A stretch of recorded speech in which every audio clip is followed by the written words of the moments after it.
TTD EO Shri J. Syamala Rao అన్ని విభాగాధిపతులతో సమగ్రంగా సమీక్షించారు. తిరుమలలోని గోకులం విశ్రాంతి భవనంలో జెఇఓలు శ్రీమతి గౌతమి, శ్రీ వీరబ్రహ్మం, సివిఎస్ఓ శ్రీ నరసింహకిషోర్తో పాటు టీటీడీ ఉన్నతాధికారులతో ఈవో సమీక్షా సమావేశం నిర్వహించారు. ఈ సందర్భంగా ఈవో మాట్లాడుతూ శ్రీవారి దర్శనార్థం విచ్చేసే భక్తులకు ఎలాంటి అసౌకర్యం కలగకుండా సంతృప్తి చెందేలా సేవలు అందించాలన్నారు.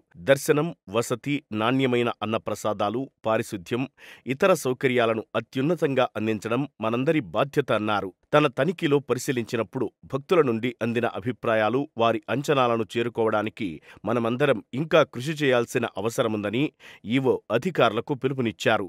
పని విభాగంలో చెక్లిస్ట్, టైమ్లైన్, ఫీడ్బ్యాక్ యంత్రాంగం ఏర్పాటు చేయడంతో పాటు స్టాండర్డ్ ఆపరేటింగ్ ప్రొసీజర్లను సిద్ధం చేయాలని ఆయన జెఇఓను ఆదేశించారు. దర్శనం, ఆన్లైన్ కోటా విడుదల, ఆలయానికి సంబంధించి సేవా టికెట్లు, రిసెప్షన్ విభాగంలో వసతి విధానాలు మరియు ఇంజనీరింగ్ పనులపై సంబంధిత అధికారులతో ఈవో సుదీర్ఘంగా సమీక్షించారు. అంతకు మునుపు టీటీడీ ఈవో ముళ్లకుంట ప్రాంతంలోని వసతి గృహాలు, లడ్డూ కౌంటర్లను తనిఖీ చేసి భక్తుల నుండి అభిప్రాయాలను తెలుసుకున్నారు.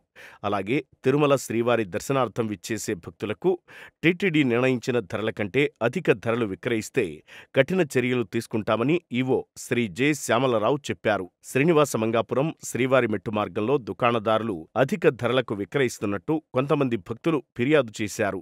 టీటీడీ ఈవో ఆదేశాల మేరకు జెఇఓ శ్రీమతి గౌతమి పర్యవేక్షణలో టీటీడీ ఎస్టేట్ అధికారి శ్రీ గుణభూషణ్ రెడ్డి శ్రీవారి మెట్టు వద్ద ఉన్న 3 షాపులను తనిఖీ చేశారు. ఇందులో షాపు నెంబర్ 3లో వస్తువులను అధిక ధరలకు విక్రయిస్తున్నట్టు గుర్తించారు.